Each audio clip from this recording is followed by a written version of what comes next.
கருத்து கணிப்பு மூலம் பங்குச்சந்தையில் 30 லட்சம் கோடி ரூபாய் முறைகேடு நடந்துள்ளதாக ராகுல் காந்தி குற்றச்சாட்டு. முதலீட்டாளர்களிடையே அச்சத்தை ஏற்படுத்த காங்கிரஸ் முயற்சிப்பதாக பியூஷ் கோயல் விமர்சனம். முதலமைச்சர் ஸ்டாலினிடம் நேரில் வாழ்த்து பெற்ற திமுக எம்பிக்கள். அண்ணா அறிவாலயத்தில் பட்டாசு வெடித்து மேளதாளம் முழங்க வெற்றி கொண்டாட்டம்.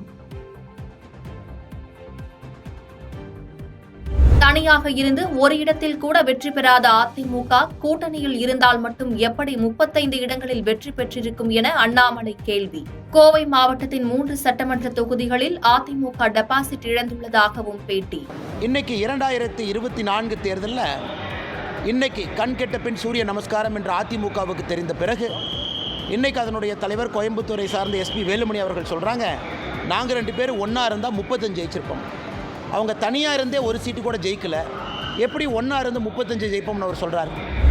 எடப்பாடி பழனிசாமிக்கும் எஸ்பி வேலுமணிக்கும் இடையே உட்கட்சி பிரச்சனை இருப்பது போல் தெரிவதாக அண்ணாமலை கருத்து.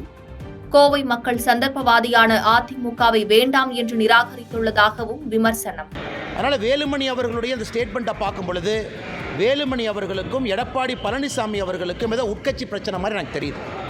ஏன்னா எடப்பாடி பழனிசாமி அவர்களாக இருக்கட்டும், வேறு அதிமுக தலைவர்களாக இருக்கட்டும், இந்த கூட்டணி பிரிந்த பிறகு வேறு காரணம் சொன்னாங்க.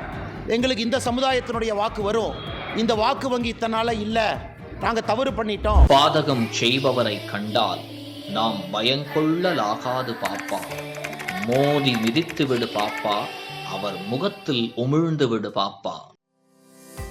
அண்மை செய்திகளை உடனுக்குடன் தெரிந்து கொள்ள இணைந்திருங்கள் இயம்நாடு தொலைக்காட்சியுடன்.